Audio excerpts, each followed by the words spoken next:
Hello student, welcome to my class. Today I am going to take class 12 geography. The name of the book is Fundamental of Human Geography. It is chapter 9 and the name of the chapter is International Trade. So let's proceed.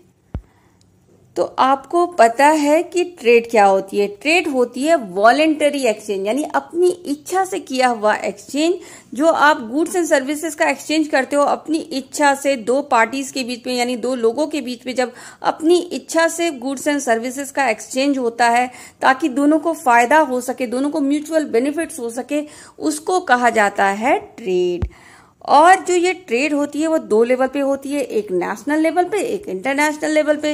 National level पे trading का मतलब है जब आप अपनी country के अंदर ही trading करते हो, अपने कंट्री के बीच में ही अंदर ही किसी अपने एक कंट्री के एक पार्ट से दूसरे पार्ट में ट्रेडिंग करते हो तो उसको कहा जाता है नेशनल ट्रेड। और इंटरनेशनल ट्रेड जब आप अपनी कंट्री से बाहर जाकर के दूसरी कंट्री से ट्रेडिंग करते हो तो वो कहलाता है आपका इंटरनेशनल ट्रेड। तो ट्रेडिंग आपकी क्यों की जाती है, इसके दो पर्पस हैं। एक तो आप इसलिए ट्रेडिंग कर रहे हो क्योंकि कुछ गुड्स आपकी कंट्री में प्रोड्यूस नहीं हो रहा है और आपको वो गुड्स चाहिए, तो आप क्या करोगे, वो दूसरे कंट्री से ले लोगे। दूसरा रीजन क्या है, कुछ गुड्स होते हैं जो आपकी कंट्री में प्रोड्यूस तो हो सकता है पर उसको प्रोड्यूस करने में बहुत पैसा खर्च होता है। तो इससे अच्छा है इतना पैसा लगा के कि वो गुड्स को प्रोड्यूस करो, इससे अच्छा है कि आप उसको दूसरी कंट्री से सस्ते में ले लो। तो कभी कभी इस वजह से भी आपका इंटरनेशनल ट्रेड होता है। तो दो वजह से हो रहा है, एक तो वो गुड आपकी कंट्री में महंगे में प्रोडक्शन हो रहा है उस गुड का, दूसरा आपकी कंट्री में उसका प्रोडक्शन हो ही नहीं रहा है। तो इन दोनों प्रॉब्लम्स को सॉल्व करने के लिए आप क्या करते हो, इंटरनेशनल ट्रेड करते हो। तो पहले जो ट्रेड होता था वो बार्टर सिस्टम से होता था। बार्टर सिस्टम क्या होता है, जब आप गुड्स के बदले गुड्स एक्सचेंज करते हो। मान लो मेरे पास वीट है, आपके पास राइस है, मैंने आपको वीट दिया, आपने मुझे राइस दिया। तो ये जब गुड्स के बदले गुड्स देते हैं तो उसको बार्टर सिस्टम कहते हैं। तो लोग पहले ट्रेडिंग इसी से किया करते थे, मगर बार्टर सिस्टम में कुछ प्रॉब्लम्स है। जैसे कि अगर मुझे वीट बेचना है पर आपको वीट तो खरीदना है पर राइस आपके पास है नहीं और आपको राइस बेचनी नहीं है, तो आपके और मेरे बीच में ट्रेडिंग नहीं हो सकती थी बार्टर सिस्टम के थ्रू। तो इस बार्टर सिस्टम में जो ये इस तरह की प्रॉब्लम आती थी उसको सॉल्व करने के लिए आपने क्या इंट्रोड्यूस किया, मनी को की तरह यूज होने वाले कुछ मटेरियल्स को इंट्रोड्यूस किया। यानी कुछ मटेरियल जो मनी की तरह काम करने लग गए, उन मटेरियल के थ्रू आपने एक्सचेंज प्रोसेस शुरू किया। जैसे कि गोल्ड, सिल्वर, सॉल्ट, टाइगर के पॉस, इस तरह के जो रेयर आइटम्स होते थे ना, उसको मनी की तरह यूज किया जाने लग गया। और आप वो देख करके, जैसे मैंने गोल्ड दिया और आपसे कुछ सामान खरीद लिया, तो इस तरह के आइटम्स देख करके, कुछ वैल्यूएबल आइटम्स देख करके मैं एक्सचेंज करना शुरू हो गया बार्टर सिस्टम के बाद। और बाद में आपका लास्ट एट द एंड आपका paper currency, coin currency introduce हुआ और इसके थ्रू अब ट्रेड होना शुरू हो गया। जो ये वर्ड सैलरी है ना, वो आपका सैलेरियम वर्ड से निकला है, जो कि सॉल्ट से आया है। क्योंकि सॉल्ट पुराने समय में बहुत ही प्रीशियस आइटम था, बहुत ही वैल्यूएबल आइटम था। इसको पैसे की तरह भी यूज किया जाता था सॉल्ट को, क्योंकि लोगों को पहले सॉल्ट सी से बन सकता है ये मालूम नहीं था। सी से सॉल्ट नहीं बनाया जाता था, पहले सिर्फ रॉक से ही सॉल्ट बनाया जाता था। तो ये रॉक जिससे सॉल्ट बनता था वो काफी एक्सपेंसिव और रेयर रॉक था, कहीं बहुत ज्यादा मिलता नहीं था। तो इसलिए उस समय सॉल्ट बहुत ही एक्सपेंसिव आइटम माना जाता था। अब हम हिस्ट्री ऑफ इंटरनेशनल ट्रेड देखेंगे तो आप देखोगे कि पुराने समय में जो ट्रेडिंग होती थी ना, वो लोकल एरिया में ही होती थी, आसपास के एरिया में ही ट्रेडिंग होती थी। कुछ इंटरनेशनल लॉन्ग डिस्टेंस ट्रेडिंग नहीं हुआ करती थी, क्योंकि जो लॉन्ग डिस्टेंस ट्रेडिंग होती थी ना, वो काफी रिस्की हुआ करती थी। इसलिए इंटरनेशनल ट्रेड उतना ज्यादा एनकरेज नहीं किया जाता था। और मोस्टली हम उस समय किसकी ट्रेडिंग करते थे, कॉमन आइटम्स की ट्रेडिंग, जो नॉर्मल यूज के आइटम्स होते थे ना, उसी को हम ट्रेडिंग किया करते थे। उस समय का जो फेमस लंबा रूट था ट्रेडिंग का, वो था, एक था आपका सिल्क रूट। सिल्क रूट में आपका बहुत ही लॉन्ग डिस्टेंस रूट में आप उसको कंसीडर कर सकते हो, जो 6000 किलोमीटर तक की एरिया को कवर करता था। और ये आपका इसमें ना कुछ जो स्पेशल आइटम जो ट्रेडिंग होती थी वो थी आपकी चाइनीज सिल्क और रोमन के ऊल और प्रीशियस मेटल्स। तो इस तरह के आइटम्स को आप ट्रेडिंग किया करते थे उस समय। और ये जो इम्पोर्टेंट इसके जो कंट्रीज थे जो इसके अंदर आते थे, इस सिल्क रूट के अंदर जो आते थे, वो थी आपकी इंडिया, चाइना और सेंट्रल इंडिया आपका, और पर्शिया भी आती थी, और सेंट्रल एशिया की बहुत सारी कंट्रीज इसके अंदर में आती थी। तो ये सिल्क रूट आपका काफी फेमस था उस समय आपका ट्रेडिंग पर्पज से। तो जब रोमन एम्पायर आया ना 12th एंड 13th सेंचुरी में, यूरोप में रोमन एम्पायर का जब रूल आया, तो उसने वारशिप को डेवलप किया और यूरोप आपका एशिया से डेवलप हो गया। क्योंकि जब शिप डेवलप हो गई तो आपकी ट्रांसपोर्टेशन डेवलप हो गई, ट्रांसपोर्टेशन डेवलप हो गई तो ट्रेडिंग इजी हो गया। तो उससे आपका एशिया और यूरोप में कनेक्शन बन गया, अमेरिका को भी डिस्कवर कर लिया गया। और अब क्या होने वाला है, अब ट्रेडिंग फैलने वाली है कॉन्टिनेंट्स के बीच में। तो 15th सेंचुरी में क्या होता है, जो कोलोनियलिज्म स्टार्ट हो जाता है, और कोलोनियलिज्म के वजह से क्या होता है, स्लेव ट्रेड भी होना शुरू हो जाता है। स्लेव ट्रेड क्या होता है, जब आप ह्यूमंस को खरीदने बेचने लगते हो ना, उसको कहा जाता था स्लेव ट्रेड। जब आप अफ्रीकन एंड एशियंस के लोगों को, यूरोपियंस को बेच देते थे, तो क्योंकि अफ्रीका और यूरोप में सस्ते में लेबर मिल जाते थे, उनको कुछ पैसा दे करके उनको स्लेव की तरह बना करके बेच दिया जाता था, और वो जिंदगी भर एक स्लेव की तरह आप उन यूरोपियंस का वर्क करते थे। तो ये स्लेव ट्रेड भी 200 ईयर्स तक चला है। इंडस्ट्रियल रेवोल्यूशन आने की वजह से क्या हुआ, जो ये रॉ मटेरियल का, फूड स्टफ का, इन सब का प्राइस घट गया और फिनिश प्रोडक्ट का प्राइस बढ़ गया।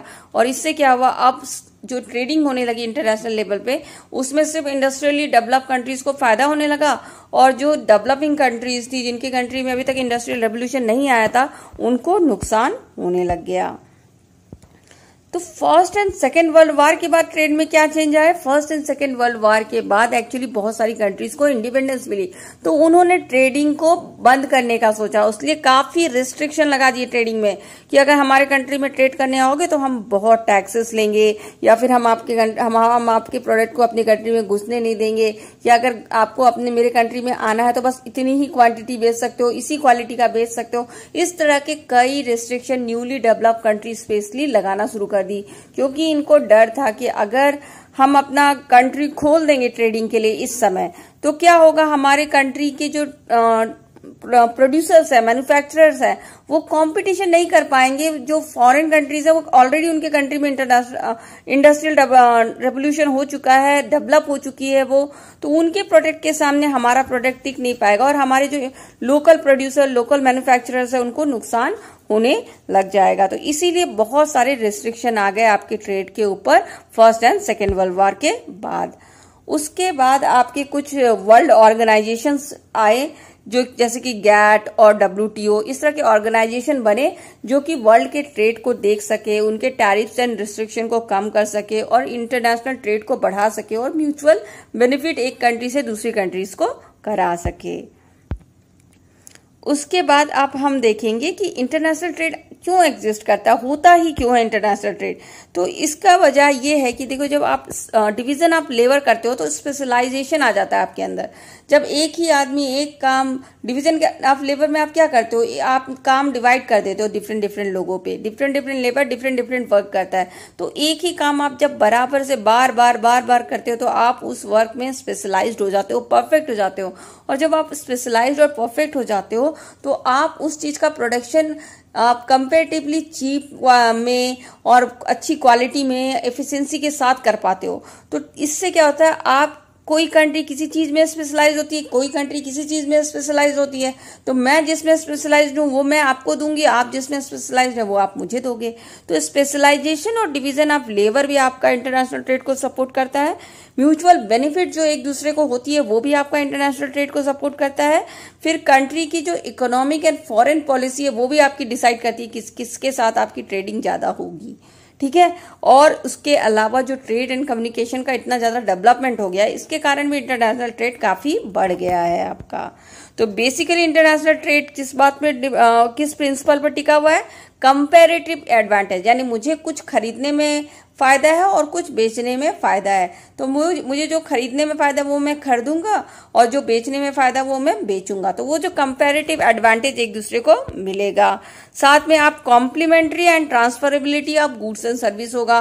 तो इसमें कॉम्प्लीमेंट्री क्या होती है, यानी कि मैं आपसे कुछ खरीदूं, आप मुझसे कुछ खरीदो, और फिर हम दोनों के बीच में कॉम्प्लीमेंट्री एक दूसरे को हम देंगे लेंगे और ट्रांसफर करेंगे अपने अपने गुड्स एंड सर्विसेज का, और साथ में हम एक दूसरे को म्यूचुअल बेनिफिट कराएंगे, एक दूसरे की फायदा कराएंगे। तो बेसिस ऑफ इंटरनेशनल ट्रेड क्या होता है, बहुत सारे बेसिस हैं जिसकी वजह से इंटरनेशनल ट्रेड होती है। तो सबसे पहला क्या है, डिफरेंस इन नेचुरल रिसोर्सेज। तो हर जगह जो नेचुरली अवेलेबल रिसोर्स है वो इक्वल नहीं है, क्योंकि हर जगह की ज्योग्राफी अलग है, हर जगह का सॉइल अलग है, हर जगह का क्लाइमेट अलग है, तो मिलने वाला नेचुरल रिसोर्सेज भी अलग है। तो इसीलिए, क्योंकि हर जगह एक जैसा रिसोर्स नहीं है, इसीलिए ट्रेड होता है।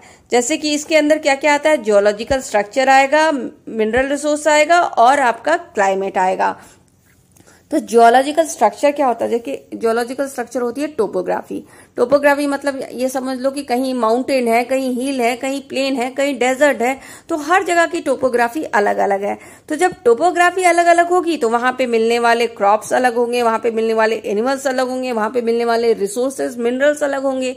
तो जब अलग अलग जगह में अलग अलग चीजें हो रही है, तो मेरे जगह में कुछ हो रहा है, कुछ नहीं हो रहा है, तो मुझे मेरे प्लेस में जो चीज नहीं हो रहा है वो मैं डिमांड करूंगी दूसरी जगह से, और मेरे प्लेस में जो बहुत ज्यादा हो रहा है उसको मैं सेल करूंगी दूसरी जगह पे। तो क्योंकि जियोलॉजिकल स्ट्रक्चर अलग अलग है, जो कि नेचुरल रिसोर्स का सबसे पहला एस्पेक्ट है जियोलॉजिकल स्ट्रक्चर, कि जियोलॉजिकल स्ट्रक्चर टोपोग्राफी अलग अलग होने के कारण इंटरनेशनल ट्रेड हो रहा है। तो आप नेचुरल रिसोर्सेज में जो सेकंड आते हैं वो है मिनरल रिसोर्स। मिनरल रिसोर्स भी आपको पता है कि इवन डिस्ट्रीब्यूशन तो है नहीं कि सब जगह बराबर से, एक यहाँ पे इतना आयरन है, वहां पे उतना आयरन है, मतलब कि आपका हर जगह बराबर से जो डिस्ट्रीब्यूशन है नहीं, कहीं ज्यादा है कहीं कम है, कोई मिनरल कहीं मिल रही है, कोई मिनरल कहीं मिल रही है, कोई मिनरल यहाँ पे नहीं मिल रही है, कोई मिनरल यहाँ पे बहुत ज्यादा अमाउंट में मिल रही है। तो ये uneven distribution of mineral resource है। तो मिनरल तो बहुत ही ज्यादा जरूरत पड़ जाता है इंडस्ट्रियलाइजेशन के लिए, और क्योंकि मिनरल आपका एक बराबर डिस्ट्रीब्यूटेड नहीं है, अनइवन डिस्ट्रीब्यूटेड है, तो इसीलिए भी आपका इंटरनेशनल ट्रेड होता है। अब थर्ड रीजन आपका नेचुरल रिसोर्स में क्या आता है, क्लाइमेट। अब क्लाइमेट हर जगह की एक जैसी तो है नहीं, कहीं पे आपका ठंड वाला क्लाइमेट है, कहीं पे आपका गर्मी वाला क्लाइमेट है। तो उस क्लाइमेट चेंज के कारण फ्लोरा एंड फौना भी चेंज हो जाते हैं, वहाँ के एनिमल्स एंड प्लांट्स भी चेंज हो जाते हैं। जब एनिमल एंड प्लांट चेंज हो जाएंगे तो एनिमल एंड प्लांट से मिलने वाले प्रोडक्ट भी चेंज हो जाएंगे जगह जगह पे। जो एनिमल से आपको ऊल मिल रहा है या प्लांट से आपको बनाना, रबड़, इस तरह की चीजें मिल रही है, वो भी कहीं पे जैसा आपके प्लेस का फ्लोरा एंड फौना होगा, वैसे ही आपके उस प्लेस का, उस फ्लोरा एंड फौना से मिलने वाले प्रोडक्ट होंगे। तो different different flora and fauna है दूसरी दूसरी जगहों पे, तो इसलिए भी इंटरनेशनल ट्रेड होती है। अनदर फैक्टर आपका इंटरनेशनल, जो सेकेंड फैक्टर जिसकी वजह से इंटरनेशनल ट्रेड होता है, जो इंटरनेशनल ट्रेड का बेसिस है, वो है आपका पॉपुलेशन फैक्टर। तो पॉपुलेशन भी तो इक्वली डिस्ट्रीब्यूटेड नहीं है, कहीं पे ज्यादा पॉपुलेशन है, कहीं पे कम पॉपुलेशन है, और डाइवर्स पॉपुलेशन भी है, यानी कि एक जगह की पॉपुलेशन की कुछ क्वालिटी है, दूसरी जगह की पॉपुलेशन की कुछ और क्वालिटी है। तो इस वजह से भी आपका इंटरनेशनल ट्रेड होता है। तो इसके अंदर क्या क्या आता है पॉपुलेशन फैक्टर में, एक आता है आपका कल्चरल फैक्टर और दूसरा आता है आपका साइज ऑफ पॉपुलेशन। अब कल्चरल फैक्टर कैसे आता है पॉपुलेशन फैक्टर के अंदर, तो कल्चरल फैक्टर ये होता है कि देखो जैसा पॉपुलेशन होता है, पॉपुलेशन की क्वालिटी अलग अलग होती है, हर एक का कल्चर अलग होता है। अगर आपका कल्चर अलग होगा तो आपका वहां पे होने वाला आर्ट एंड क्राफ्ट अलग होगा।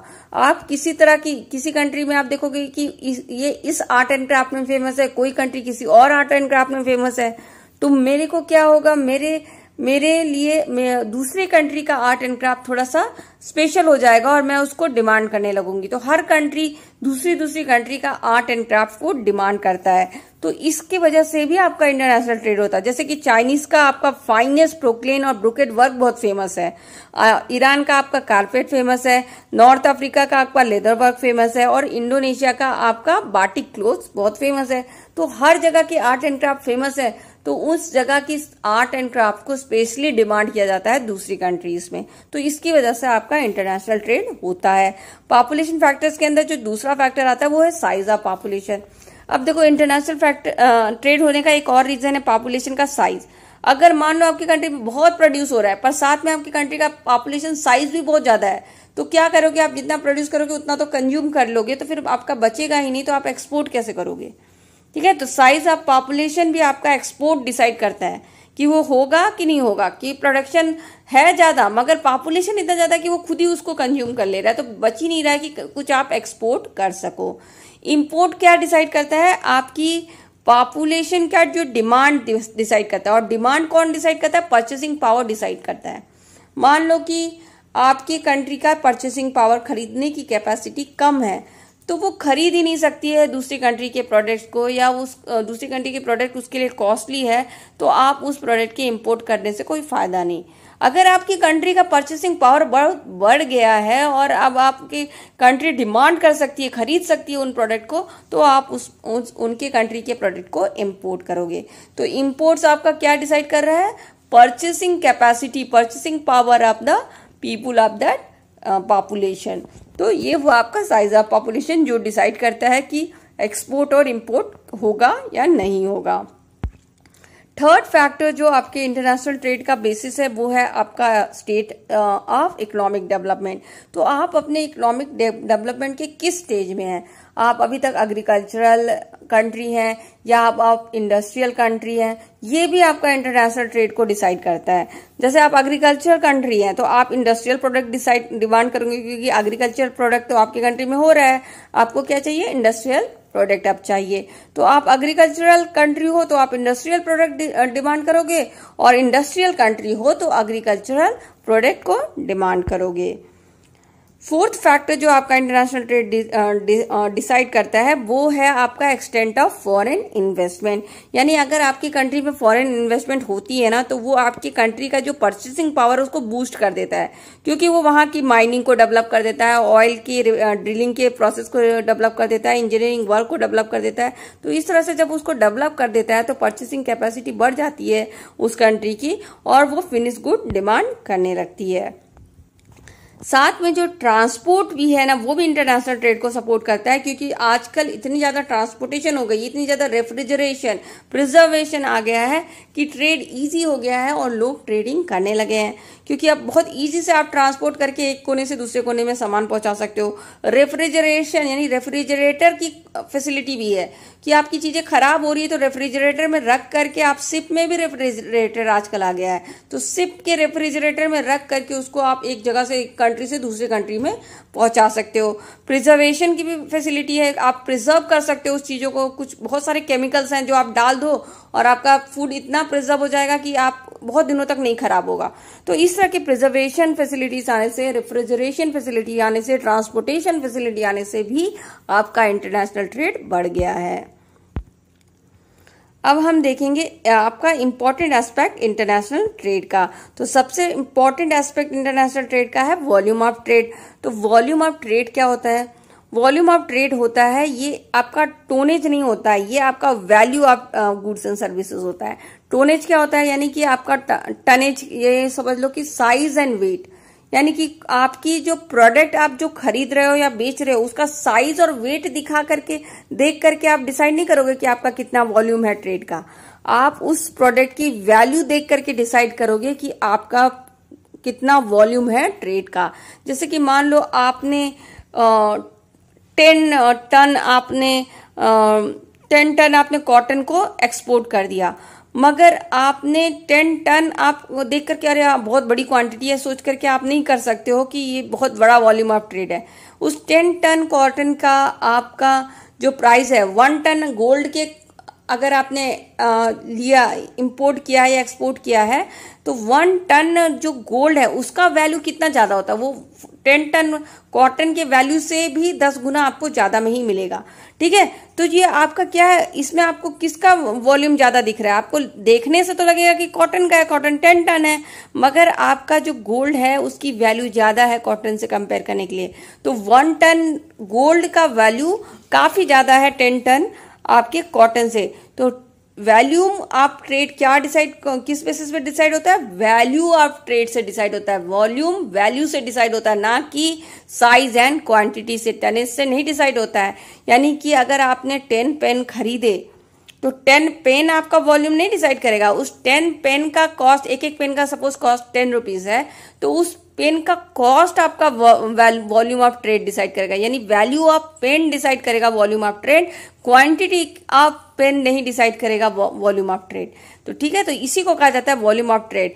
वॉल्यूम ऑफ ट्रेड क्या देखता है? टनेज नहीं देखता है, साइज एंड क्वांटिटी नहीं देखता है, ये देखता है value of goods and services.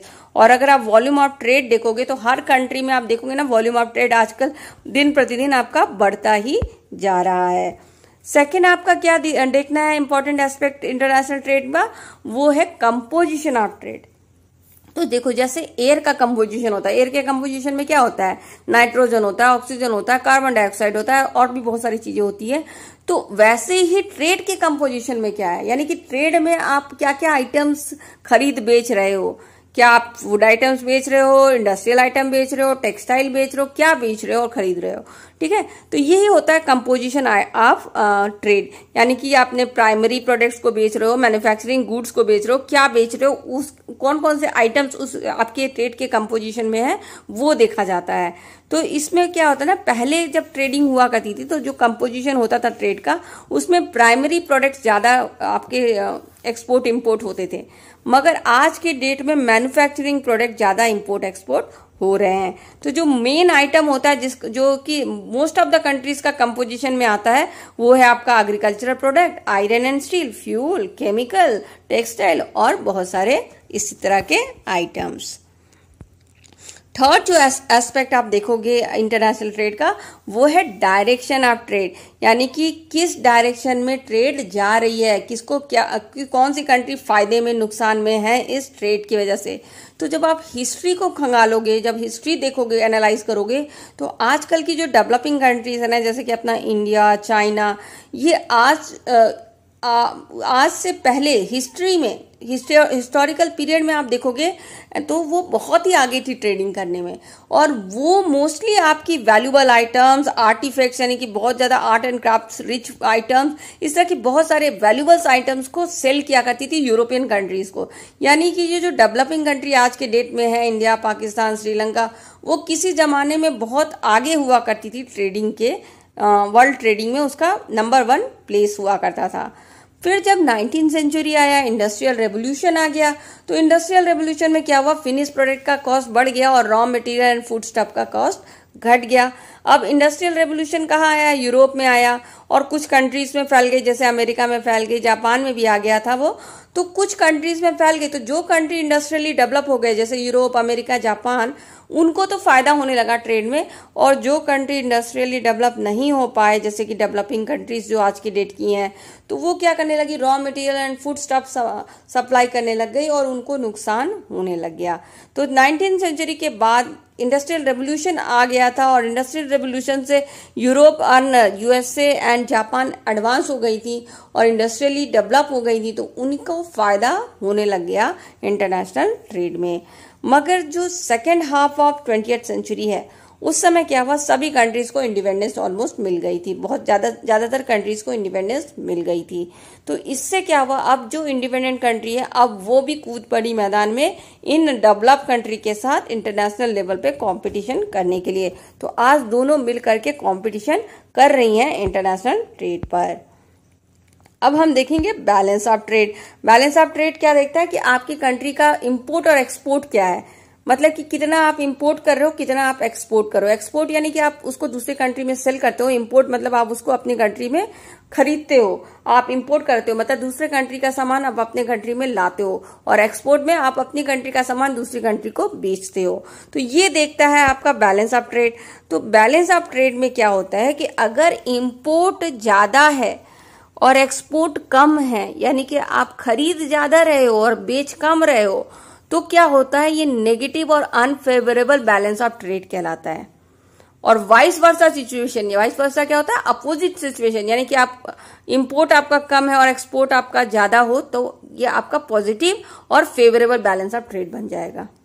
Vice versa situation आपका पॉजिटिव और फेवरेबल बन जाएगा, ठीक है। तो जब आपका इंपोर्ट ज्यादा है और एक्सपोर्ट कम है, तो फिर आपका अनफेवरेबल होगा, क्योंकि आप जब इंपोर्ट करते हो तो क्या करते हो, आप अपना इकोनॉमिकल रिसोर्स, फाइनेंशियल रिसोर्स खर्च करते हो, खरीदते हो, खरीदने के लिए क्या कर रहे हो, अपना फाइनेंशियल रिसोर्स लगा रहे हो, और ज्यादा ही ज्यादा खरीदते जाओगे और बेचोगे कम तो क्या होगा, आपका अनफेवरेबल नेगेटिव तो हो ही जाएगा और आपकी इकोनॉमी सैटर होने का बहुत चांसेस हो जाएगा। तो इसी को कहा जाता है बैलेंस ऑफ ट्रेड, जिसमें देखा जाता है इंपोर्ट और एक्सपोर्ट। ठीक है, अब हम देखेंगे टाइप्स ऑफ इंटरनेशनल ट्रेड। ये दो तरीके की होती है, बायलैटरल एंड मल्टीलैटरल। तो बायलैटरल ट्रेड क्या होती है, जब दो कंट्रीज के बीच में ट्रेडिंग होती है ना, तो उसको कहा जाता है बायलैटरल ट्रेड। तो ये इसमें कुछ एग्रीमेंट के थ्रू दो ही कंट्रीज के बीच में आपकी कुछ लेन देन होता है, तो उसको कहा जाता है बायलैटरल ट्रेड। मल्टीलैटरल ट्रेड में क्या होता है, बहुत सारी कंट्रीज के में आपस में ट्रेडिंग होती है, तो उसको कहा जाता है मल्टीलैटरल ट्रेड। इसमें आपके कुछ फेवरेबल नेशन होते हैं जो आपकी कंट्री के फेवरेबल लिस्ट में आते हैं, जिनके साथ आपका ज्यादा इंपोर्ट एक्सपोर्ट चलता है, वो आपके ट्रेडिंग पार्टनर्स होते हैं। ठीक है, तो बायलैटरल और मल्टीलैटरल आई होप कि ये क्लियर है कि बायलैटरल यानी दो कंट्रीज के बीच में और मल्टीलैटरल यानी बहुत सारी कंट्रीज के बीच में होने वाला ट्रेड। अब हम देखेंगे केस ऑफ फ्री ट्रेड। तो फ्री ट्रेड क्या होता है, जब आप अपनी इकोनॉमी को ओपन कर देते हो दूसरी कंट्रीज से ट्रेड करने के लिए, तो उसको कहा जाता है फ्री ट्रेड या लिबरलाइजेशन। यानी आप ओपन हो, आप रेडी हो कि हाँ ठीक है, आप आओ मेरे कंट्री में बेचो, मैं जाऊंगा आपकी कंट्री में बेचूंगा, मेरी इकोनॉमी आपके लिए खुली है, आपकी इकोनॉमी मेरे लिए खुली है, तो इसको कहा जाता है फ्री ट्रेड और लिबरलाइजेशन। तो इससे क्या होता है, आप अपने कंट्री में जो लगाए हुए हो बहुत सारा टैरिफ्स एंड ट्रेड रिस्ट्रिक्शन, सारे रिस्ट्रिक्शन को आप हटाने लगते हो और दूसरी कंट्रीज को ट्रेडिंग करने देते हो। तो इससे क्या होता है, आप इंटरनेशनल गुड्स को बुलाते हो अपनी कंट्री में और आप इंटरनेशनल कंपनीज आ जाती है आपकी कंट्री में कंपटीशन करने के लिए, यानी लोकल कंपनी और इंटरनेशनल कंपनीज के बीच में कंपटीशन होने लगता है डोमेस्टिक मार्केट में। तो इससे आपकी कभी कभी इकोनॉमी को नुकसान भी हो सकता है। तो गवर्नमेंट को स्टेप लेना चाहिए कि ऐसा ना हो कि इंटरनेशनल ट्रेड की जो कंपनी आ गई है, इंटरनेशनल कंपनी, वो ही सिर्फ ट्रेडिंग करते रहे और हमारे कंट्री में बेचते रहे और हमारे लोकल प्रोड्यूसर्स को नुकसान हो जाए। तो लोकल मार्केट का, लोकल प्रोड्यूसर्स का स्पेशल ध्यान देना चाहिए गवर्नमेंट को, जब वो अपने आप को लिबरलाइज करता है, ओपन कर देता है दूसरी कंट्रीज के लिए। तो गवर्नमेंट को ये भी डंपिंग को भी चेक करना चाहिए। चेकिंग डंपिंग या डंप गुड्स को भी बहुत इंपॉर्टेंट होता है, क्योंकि आपके डंपिंग क्या होती है, डंपिंग में क्या होता है, जैसे कि फॉरेन की कुछ कंपनीज होती है, वो कुछ ट्रिक करती हैं, वो चाल चलती हैं। क्या करती हैं, वो जानबूझ करके बहुत सारा प्रोडक्ट ला करके डंप कर देती हैं, हमारे मार्केट में डाल देती हैं और सस्ते में बेचने लगती हैं। तो उनकी जो प्रोडक्ट होती है सस्ते में रहती है, चीप रहती है और क्वालिटी भी उसकी थोड़ी अच्छी रहती है, थोड़ी डिफरेंट रहती है। तो लोग क्या करते हैं, लोकल प्रोडक्ट्स को छोड़ करके उसको ही खरीदने लग जाते हैं।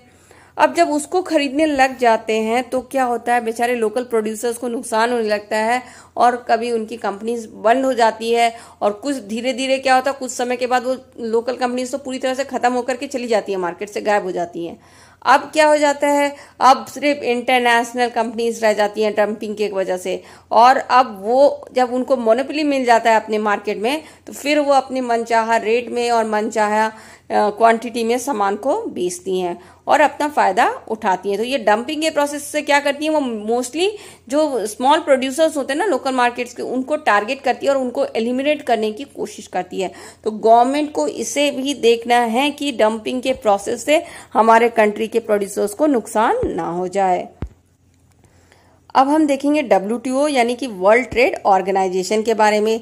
1948 में जब बहुत ज्यादा टैरिफ्स हो गया था फर्स्ट सेकेंड वर्ल्ड वॉर के बाद, तो कुछ इंटरनेशनल ऑर्गेनाइजेशन आई थी, जैसे कि गैट आई थी 1948 में, जो कि आपकी बात कर रही थी लिबरलाइजेशन की, फ्री ट्रेड की, बैरियर्स हटाओ, टैरिफ्स हटाओ और फ्री ट्रेड करने दो एक कंट्री को दूसरी कंट्री से, इस तरह की बातें करती थी। और सबसे पहले कौन आया था, गैट आया था आपका 1948 में। उसके बाद 1994 में क्या हुआ, जो गैट के मेंबर्स थे वो मिलकर के डिसाइड करते हैं कि एक नया इंस्टीट्यूशन बनाया जाए जो कि free and fair trade between the nation को सपोर्ट करे, इंटरनेशनल लेवल पे फ्री एंड फेयर ट्रेड हो, इस बारे में बातें करे। और इसीलिए जो गैट है ना, वो उसका नाम चेंज करके WTO हो जाता है। गैट WTO में टर्न हो जाती है 1 जनवरी 1995 से। और फिर जब वो WTO बन जाती है तो वो आपकी बहुत सारे ट्रेड के रूल्स बनाना शुरू कर देती है और जो ट्रेड्स में प्रॉब्लम्स थे उसको सॉल्व करने लगती है, जो भी डिस्प्यूट फाइट्स होते थे उसको सॉल्व करना शुरू कर देती है। तो WTO के कुछ बैड इफेक्ट्स भी हैं, ग्लोबलाइजेशन के कुछ बैड इफेक्ट भी हैं। ग्लोबलाइजेशन के कारण कभी कभी क्या होता है, आपकी लोकल कंपनीज एलिमिनेट हो जाएगी, लोकल कंपनीज को ज़्यादा कंपटीशन होगा, नुकसान होने लगेगा। और ये क्या करती है ना, WTO का में हर तरह के मेंबर्स है, डेवलप कंट्री के भी हैं, डेवलपिंग कंट्री के भी हैं। तो कभी कभी ये इल्ज़ाम भी लगता है WTO पे कि ये ज़्यादातर ना फेवर करती हैं डेवलप नेशन को और डेवलपिंग नेशन को ज़्यादा फेवर नहीं करती। तो इस तरह के भी प्रॉब्लम्स आते हैं, हमारी इकोनॉमी भी सेटल होती है। तो इससे क्या होता है, आपका रिच कंट्रीज और पुअर कंट्रीज के बीच में जो गैप है बहुत ज़्यादा वो बढ़ता ही जाता है। इसलिए कभी कभी आपके WTO को क्रिटिसाइज भी किया जाता है। तो WTO आपका सिर्फ ट्रेडिंग का काम नहीं देखती, उसकी बहुत सारी दूसरी भी रिस्पॉन्सिबिलिटी, अच्छी रिस्पॉन्सिबिलिटी वो उठाती है। जैसे कि वो वर्कर्स के हेल्थ का ध्यान रखती है, वर्कर्स के राइट का ध्यान रखती है, और वो आपकी चाइल्ड लेबर के इश्यूज को उठाती है, इन्वायरमेंट को कुछ नुकसान ना हो इंडस्ट्रियलाइजेशन की वजह से, इन सब इश्यूज को भी वो WTO देखती है। जो WTO का हेडक्वार्टर है वो जिनेवा यानी कि स्विट्जरलैंड में है, और इसमें टोटल 149 मेंबर है बाय 2005 के डेटा के हिसाब से, और इंडिया तो इसका फाउंडर मेंबर है, यानी कि स्टार्टिंग से ही इसका मेंबर रहा है। अब हम कुछ रीजनल ट्रेड ब्लॉक्स देखेंगे। तो WTO तो इंटरनेशनल लेवल पर ट्रेडिंग ऑर्गेनाइजेशन है। रीजनल ब्लॉक्स क्या होते हैं, वो रीजनल लेवल पर ट्रेडिंग ऑर्गेनाइजेशन होती है। ये आपकी जो कुछ जैसे आसपास की जो कंट्री होती है, अपनी ज्योग्राफिकल प्रॉक्सिमिटी के कारण या फिर सिमिलैरिटी, दोनों की नेचर एक जैसी होती है, दोनों ही डेवलपिंग कंट्री होती है और कॉम्प्लीमेंट्री, दोनों को एक दूसरे से फायदा होता है। तो इस वजह से एक रीजनल ब्लॉक्स बनना शुरू हो जाता है, छोटे छोटे ब्लॉक्स बनने लगते हैं, छोटे छोटे ट्रेडिंग ऑर्गेनाइजेशन बनने लगते हैं कुछ कंट्रीज के बीच में। तो इसी को कहा जाता है रीजनल ब्लॉक्स। और ये आपकी बहुत ज्यादा कभी कभी ना डेवलपिंग जो वर्ल्ड होता है, डेवलपिंग कंट्रीज होती है ना, ये आपस में बना लेती हैं रीजनल ब्लॉक्स, ताकि आपस में ही ट्रेडिंग कर सके और एक दूसरे को बेनिफिट दिला सके। तो इसमें आपका टोटल आज की डेट में 120 रीजनल ब्लॉक्स वर्क कर रहा है आपका वर्ल्ड लेवल पर, और 52% इंटरनेशनल ट्रेड इन्हीं रीजनल ब्लॉक्स के बीचों बीच हो रहा है। तो ये आपका जो रिस्ट्रिक्शंस है वो अमॉन्ग द मेंबर्स हटा देती है, यानी कि जो जैसे मैंने किसी के साथ रीजनल ब्लॉक में मैं शामिल हुई हूँ, तो उस रीजनल ब्लॉक में जो मेंबर है उनके लिए मैं कुछ स्पेशल रूल्स रखूंगी, उनके लिए कुछ रिस्ट्रिक्शन मैं कम कर दूंगी। तो इस तरह से क्या करते हो, आप अपने मेंबर कंट्री के लिए रिस्ट्रिक्शन हटा देते हो। और इससे कभी कभी क्या होता है कि एक रीजनल ब्लॉक और दूसरे रीजनल ब्लॉक के बीच में झगड़ा और या माने थोड़ी सी डिफरेंसेस आ जाती है, और दोनों के बीच में ट्रेडिंग करना कभी कभी मुश्किल भी हो जाता है। तो बहुत सारे रीजनल ब्लॉक्स होते हैं, मगर कुछ इंपॉर्टेंट रीजनल ब्लॉक्स आपके चैप्टर के 9.3 टेबल में दिए गए हैं, जो कि बहुत ही इंपॉर्टेंट है। आई रिकमेंड कि उनको आप देखें। उसमें बहुत सारे रीजनल ब्लॉक्स के बारे में बात किया गया है, जैसे कि आपका एशियन, EU, ओपेक। एशियन क्या है, आपका साउथ एशियन कंट्रीज का जो एसोसिएशन है। EU क्या है, यूरोपियन यूनियन का जो एसोसिएशन है। OPEC, oil and petroleum exporting countries का जो एसोसिएशन है। इस तरह से आपकी बहुत सारी रीजनल ब्लॉक्स वर्क कर रही हैं, और इसका टेबल को आप जरूर एक बार ध्यान दे लीजिएगा, क्योंकि उसमें आपका एक साइड में लिखा हुआ है पूरे रीजनल ब्लॉक्स, वो किस ईयर में बना, उसका हेडक्वार्टर कहाँ है, उसमें कौन कौन से मेंबर हैं, वो कौन कौन से आइटम्स का एक्सपोर्ट इंपोर्ट करती हैं और किस पर्पज से बनी है। तो इस सारे बातों को डिस्कस किया गया। उस टेबल को एक बार आप जरूर पढ़ लेना है, इट्स वेरी इंपॉर्टेंट। तो देखो ये टेबल इस तरह से दिया होगा आपके बुक में, जरूर से इस टेबल को आप देख लेना। आपका फर्स्ट कॉलम में उनके नाम दिए हुए हैं और उसका फुल फॉर्म दिया हुआ है, फिर हेडक्वार्टर दिया हुआ है, फिर आपके उसके मेंबर कंट्रीज दी हैं, किस ईयर में सेटअप हुआ है, फिर आपका नेक्स्ट कॉलम में आपका कौन कौन से आइटम्स एक्सपोर्ट इंपोर्ट करती हैं, और लास्ट कॉलम में आपका उसका स्पेशल पर्पस दिया है। तो इसको आप जरूर देख लीजिएगा। अब हम देखेंगे concern related to international trade. तो इंटरनेशनल ट्रेड से रिलेटेड कौन कौन से कंसर्न है, तो देखो ट्रेड मोस्टली क्या कहता है, आपका कुछ उसके एडवांटेज होंगे, कुछ उसके डिसएडवांटेज होंगे। तो क्या क्या चीजों को प्रमोट करता है, एडवांटेज क्या क्या है पहले वो देख लेते हैं। एक तो म्यूचुअल बेनिफिट होता है एक नेशन को दूसरे नेशन से। दूसरा रीजनल स्पेशलाइजेशन आ जाता है, यानी कि मैं अगर कोई चीज बेचे जा रही हूँ कई सालों से बेची जा रही हूँ, तो मैं उसमें स्पेशलाइज्ड हो जाऊंगी, उसको बेचने में परफेक्ट हो जाऊंगी। तो रीजनल स्पेशलाइजेशन आ जाता है। फिर हाई लेवल प्रोडक्शन होने लगता है उस स्पेशलाइजेशन के कारण उस प्रोडक्शन का, और उसके बाद उससे world wide availability of goods and services होता है। यानी कि ऐसा कुछ गुड्स है ही नहीं जो कि मेरे एरिया में प्रोड्यूस हो रहा है और दूसरे एरिया में नहीं मिल रहा है। अब क्या हो गया, इंटरनेशनल ट्रेड के कारण हर गुड्स हर सर्विस आपको इंटरनेशनल लेवल पर हर जगह पे मिल सकती है। उसके बाद आपका इससे क्या होता है, स्टैंडर्ड ऑफ लिविंग थोड़ा सा इंप्रूव हो जाता है, क्योंकि अब हर कोई हर चीज को एंजॉय कर सकता है। और equalization of price and wages आ जाता है। यानी कि ऐसा नहीं है कि जैसे क्या होता था पहले, अगर मेरे कंट्री में ये गुड्स हो रहा है दूसरा गुड्स नहीं हो रहा है तो दूसरे गुड्स का प्राइस बहुत ज्यादा हाई हो जाता था। अब क्या, इंटरनेशनल ट्रेड के थ्रू वो गुड्स भी मेरे कंट्री में आने लगा है, तो जो वो गुड्स उस कंट्री में जैसा मिलता था वैसे ही मेरे कंट्री में भी ऑलमोस्ट मिल रहा है। तो इससे क्या होता है, इक्वल प्राइस में आपको हर गुड्स मिल जा रहे हैं, हर जगह आपको गुड्स का प्राइस सेम होता जा रहा है। ठीक है, इसकी वजह से आपको diffusion of knowledge and culture हो रहा है। यानी कि एक जगह का नॉलेज, एक जगह का कल्चर दूसरी जगह तक पहुंच रहा है। तो ये सारे क्या हुए, आपके एडवांटेज ऑफ ट्रेड हुए। अब हम कुछ डिसएडवांटेज ऑफ ट्रेड देख लेते हैं। इससे क्या होता है, अनइवन लेवल ऑफ डेवलपमेंट होता है। कुछ कंट्री होती है जैसे कि वो मैन्युफैक्चरिंग गुड्स प्रोड्यूस कर रही हो तो सेल करेगी हाई कॉस्ट में, और जो कुछ एग्रीकल्चर कंट्री है वो तो बेचारी कम कॉस्ट में बेचेगी अपने गुड्स को। तो क्या होगा, लेवल ऑफ डेवलपमेंट आपकी अनइक्वल होगी, तो अनइवन होगा, कहीं ज्यादा डेवलपमेंट होगा और कहीं कम डेवलपमेंट होगा।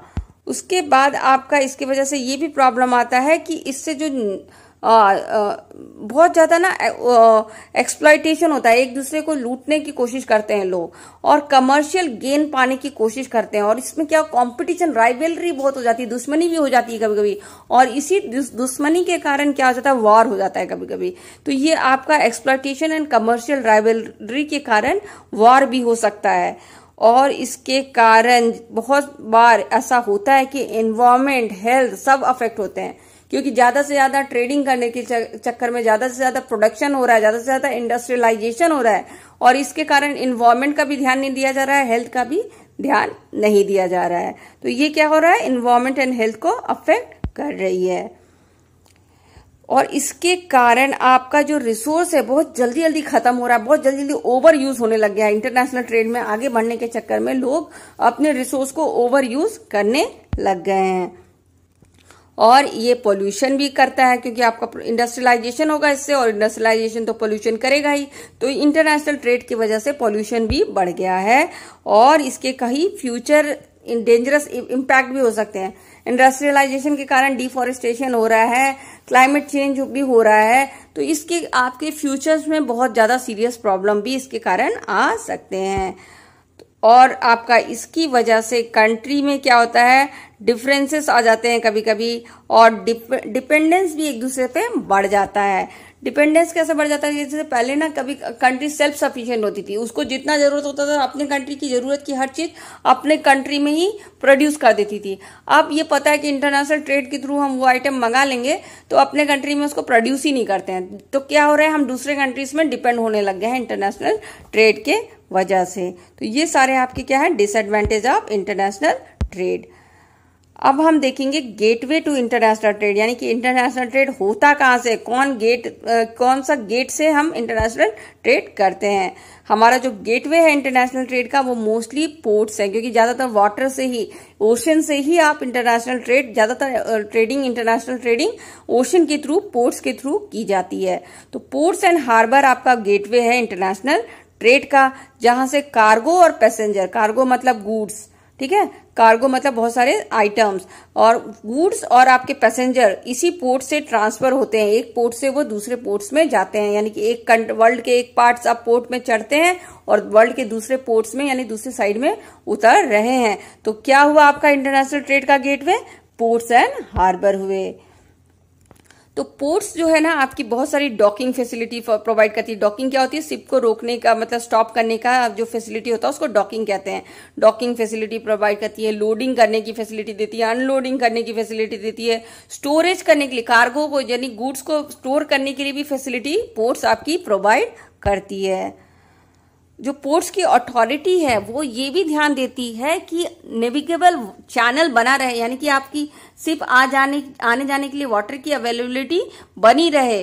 साथ में आपकी अरेंज करती है टक्स एंड बार्जेसेस, यानी कि बार्जेसेस क्या होता है, लोडिंग एंड अनलोडिंग की फैसिलिटी, कौन लोडिंग कराएगा कौन अनलोडिंग कराएगा उसके लिए भी लेबर देती है, और बहुत सारे कामों के लिए लेबर भी देती है, मैनेजर स्टाफ्स भी देती है, मैनेजरियल सर्विस देती है। तो बहुत सारी सर्विस जो जरूरत पड़ती है इंटरनेशनल ट्रेडिंग को लाने ले जाने के लिए, वो सारी फैसिलिटी आपको पोर्ट्स में मिल जाएगी। तो पोर्ट्स का जो कितना इंपॉर्टेंट पोर्ट्स है उसका इंपॉर्टेंस किस चीज से जज किया जाता है, इस बात से जज किया जाता है कि कितने कार्गो को वो लोड अनलोड कर रहा है, कितने कार्गो का वो इंपोर्ट एक्सपोर्ट कर रहा है, और कितने लोगों का इंपोर्ट एक्सपोर्ट कर रहा है, कितने लोग आ रहे हैं जा रहे हैं उस एरिया से, और कितने सारे शिप्स को वो मैनेज कर रहा है। इन सब बेसिस पे आपको पता चल जाएगा कि उसका कितना डेवलपमेंट है उसके हिंटरलैंड का, और कितना डेवलपमेंट है उस पोर्ट्स का। तो पोर्ट्स का इंपॉर्टेंट वहां पे होने वाले जो volume of cargo and management, और वॉल्यूम ऑफ आपका ये जो कितनी शिप्स हैंडलिंग हो रही हैं, इस बेसिस पे डिसाइड होता है। अब हम पढ़ते हैं टाइप्स ऑफ पोर्ट्स। तो जनरली जो पोर्ट्स को हम क्लासिफाइड वो किस तरह की ट्रैफिक को डील कर रहा है उस बेसिस पे करते हैं। तो इसके कई तरीके से आप पोर्ट्स को क्लासिफाई कर सकते हो। तो जो फर्स्ट क्लासिफिकेशन है आपका ports on the basis of cargo handle, तो किस तरह के कार्गो को यानी गुड्स को हैंडल करिए उस बेसिस पे आपकी 3 टाइप्स होते हैं। फर्स्ट आपका जो होता है वो होता है इंडस्ट्रियल पोर्ट। तो इंडस्ट्रियल पोर्ट क्या होती है, ये स्पेशली जो बल्क में जो होती है ना, बहुत ज्यादा क्वांटिटी में जो कार्गो होती है उसके ट्रांसपोर्टेशन से वो डील करती है, जैसे कि ग्रेन, शुगर, केमिकल, ऑयल, इस तरह के आइटम्स को वो डील करती है, जो कि बहुत ही इंडस्ट्रियल लेवल मतलब लार्ज स्केल में बल्क में उस कार्गो का ट्रांसपोर्टेशन होता है। कमर्शियल पोर्ट्स क्या होता है, ये जनरल आइटम्स के कार्गो, जनरल कार्गो जो होती है ना, जो उस तरह के आइटम्स का एक्सपोर्ट इंपोर्ट से डील करती है, उसकी पैकेजिंग करना और मैन्युफैक्चरिंग गुड्स से, और पैसेंजर्स को भी वो मैनेज करती है। तो इस तरह की चीजों को कमर्शियल पोर्ट मैनेज करती है। और कॉम्प्रिहेंसिव पोर्ट्स क्या होता है, ये आपकी बल्क वाली जो इंडस्ट्रियल पोर्ट करती है, बल्क कार्गो को भी मैनेज करती है, और कमर्शियल पोर्ट जो मैनेज करती है जनरल कार्गो को, उसको भी मैनेज करती है, यानी बल्क और जनरल कार्गो दोनों को ही है मैनेज करती है। और ये ज्यादातर आपकी जो वर्ल्ड की फेमस पोर्ट है ना, वो अब कॉम्प्रिहेंसिव पोर्ट्स के कैटेगरी में ही आती है। अब हम दूसरा टाइप्स ऑफ पोर्ट देखेंगे, ports on the basis of location. तो लोकेशन बेसिस पे आपके दो तरह के पोर्ट्स हो जाएंगे। पहले तो आपका इनलैंड पोर्ट्स है। तो इनलैंड पोर्ट्स क्या होता है, ये आपके सी से थोड़ा सी कोस्ट से अवे होता है, दूर होता है, और ये लिंक होता है सी से किससे, कैनाल या चैनल से आप इसको सी से लिंक कर देते हो, यानी ये सी के पास नहीं होगा, सी से ये लिंक होगा थ्रू ए कैनाल और ए रिवर। तो ये पोर्ट्स को आप कहते हो इनलैंड पोर्ट्स। ठीक है, ये तो आपका थोड़ा सा पोर्ट्स आपका सी से थोड़ा दूर हुआ। और ये आपका जहाँ पे फ्लैट बोट्स जो बॉटम शिप्स होते हैं ना, जो जिसके बॉटम फ्लैट होते हैं, और बारगेजेस जो लोडिंग अनलोडिंग में आपकी हेल्प करती है, इस तरह की शिप्स को वो एक्सेसिबल होती है यहाँ पे, ये आपको यहाँ पे मिल जाएंगी। और इसका एग्जाम्पल आपका मैनचेस्टर है जो लिंक है कैनाल के थ्रू, और मेम्फिस जो लोकेटेड है मिसिसिपी रिवर में, और राइन भी है के पास भी, राइन रिवर में भी आपको बहुत सेवरल पोर्ट्स मिल जाएंगे इस तरह के। ठीक है, और आपको कोलकाता जो इंडिया में आप देख सकते हो, कोलकाता में लोकेटेड है हुगली रिवर के ऊपर, जो हुगली रिवर आपकी जो गंगा की ब्रांच है उसके ऊपर भी आपको इस तरह के इनलैंड पोर्ट्स मिल जाएंगे। तो इनलैंड पोर्ट बेसिकली कौन सा पोर्ट हुआ, जो सी से थोड़ा सा दूरी में एस्टैब्लिश है, और वो सी से किससे जुड़ा हुआ है, चैनल, एक कैनाल या एक रिवर के थ्रू जुड़ा हुआ है। और एक होता है आउटपोर्ट। आउटपुट क्या होता है, एक तो सी से दूर में हुआ, और आउटपुट क्या हुआ, सी के थोड़ा डीप सी में होता है, जाके बीचों बीच सी के में होता है ये पोर्ट।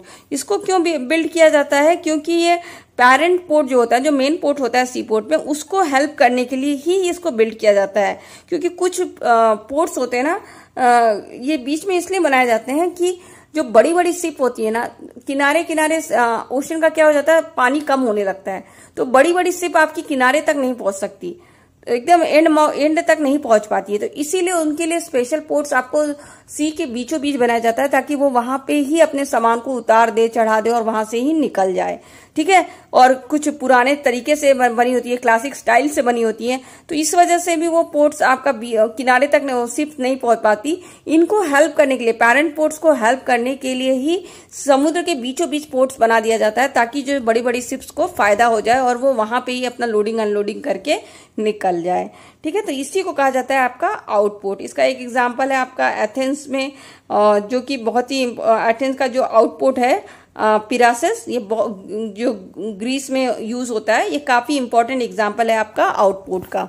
तो input and output, I hope it is clear. Input सी से दूर में और आउटपुट आपके सी के बीच में। अब दूसरा टाइप्स ऑफ पोर्ट पढ़ लेते हैं हम, ports on the basis of specialised function. तो स्पेशलाइज्ड फंक्शन के बेसिस पे बहुत सारी पोर्ट्स होती हैं। आपका सबसे पहले तो ऑयल पोर्ट देख लो। ये क्या करती है, आपकी प्रोसेसिंग एंड शिपिंग, ऑयल से रिलेटेड काम को देखती है, किस तरह से उसकी प्रोसेस किया जाए या कैसे उसकी शिपिंग करके उसको भेजा जाए, उस काम को देखती है। इसमें दो तरह के पोर्ट आते हैं आपका, एक आता है टैंकर पोर्ट और एक आता है रिफाइनरी पोर्ट। तो टैंकर पोर्ट्स में क्या होता है, आपका टैंकर्स में भर भर के ऑयल को भेजा जाता है दूसरी जगह, और रिफाइनरी पोर्ट्स में क्या होता है, ऑयल आता है और फिर उसको रिफाइन करने के लिए रिफाइनरी में भेजा जाता है। तो जैसे कि आपका इसमें मैरकाइबो इन वेनेजुला आपका टैंकर पोर्ट है, और एबेडन आपका एबेडन पावर गल्फ ऑफ पर्शिया में जो है वो आपका रिफाइनरी पोर्ट है। तो ये आपकी दो तरह के ऑयल पोर्ट्स होते हैं, आपका tanker port and refinery port, जो कि आपकी ऑयल की प्रोसेसिंग एंड शिपिंग के काम से डील करती है। फिर ports on call. Ports on call क्या होता है, ये जो पोर्ट्स होती है ना, ये ओरिजिनली डेवलप की गई हैं। एक तरह से ये कॉलिंग पॉइंट है मेन सी के बीच, सी रूट में आपको ये मिलेंगी ये पोर्ट्स। तो ये मेन सी में क्यों मिलती है, ताकि बीच में सीप अपने आप को एंकर कर सके, थोड़ा रेस्ट दे सके, रिफ्यूलिंग कर सके, अपने आप को फिर से उसमें फ्यूल बढ़वा सके, और या फिर खाना खरीद सके, पानी खरीद सके, या इस तरह की जो आइटम्स, इन जरूरतों को, इन शिप्स की जो जरूरत को पूरा करने के लिए पोर्ट्स ऑन कॉल को सेटअप किया गया है।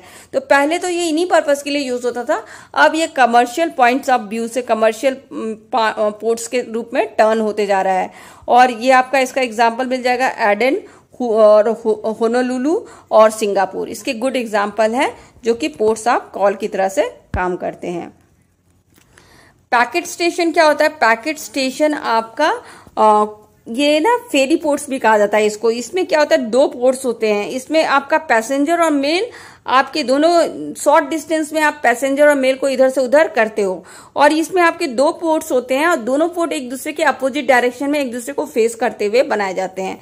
तो इससे क्या होता है, एक पोर्ट से आप चढ़ोगे और दूसरे पोर्ट में जाकर के उतर जाओगे, और ये बिल्कुल एक दूसरे को फेस करते हुए, मतलब शॉर्ट डिस्टेंस में ही बनाए जाते हैं। जैसे कि आपका डावर इन इंग्लैंड में है और सलाइसा इन फ्रांस, यानी इंग्लैंड और फ्रांस के बीच में इंग्लिश चैनल के एक साइड में आपका डावर पोर्ट है और एक साइड में इंग्लिश चैनल के आपका सलाइसिस पोर्ट है। तो एक फ्रांस में है और एक इंग्लैंड में। तो इसी को कहा जाता है पैकेट स्टेशन, यानी कि इसको फेरी पोर्ट भी कहा जाता है। इसमें दो पोर्ट्स, आपके पेयर ऑफ पोर्ट्स एग्जिस्ट करते हैं और दोनों पोर्ट एक दूसरे के अपोजिट डायरेक्शन में होते हैं। अब इसके एक और पोर्ट है, इसके अंदर आपका है इंटरपोर्ट पोर्ट्स। इंटरपोर्ट पोर्ट्स क्या होता है, इंटरपोर्ट पोर्ट्स एक कलेक्शन सेंटर होता है गुड्स का, और इसमें जो डिफरेंट कंट्रीज का जो एक्सपोर्ट होता है ना, जैसे उसको कलेक्ट किया जाता है वहां पर।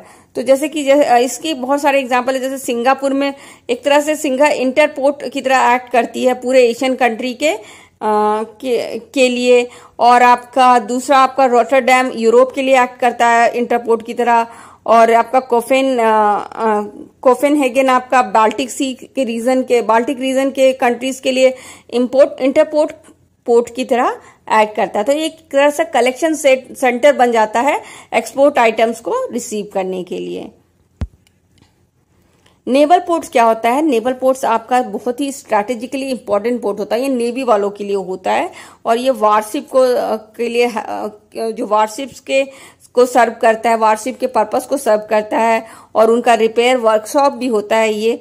जैसे कि हमारे इंडिया में कोचियन करवार आपका एक एग्जाम्पल है कि वो एक नेवल पोर्ट्स है। तो इस तरह से जो पोर्ट्स होते हैं वो काफी इंपॉर्टेंट होते हैं इंटरनेशनल ट्रेड के। तो ये आपके चैप्टर में ये यहाँ तक ही है कि आपके इंटरनेशनल ट्रेड क्या होता है, उसके एडवांटेज, डिसएडवांटेज, उसके वेरियस एस्पेक्ट्स और क्या क्या उसके गेटवे हैं। तो I hope this chapter is clear to you, and if you like my explanation do subscribe my channel MP Social View, and thanks for watching and happy learning.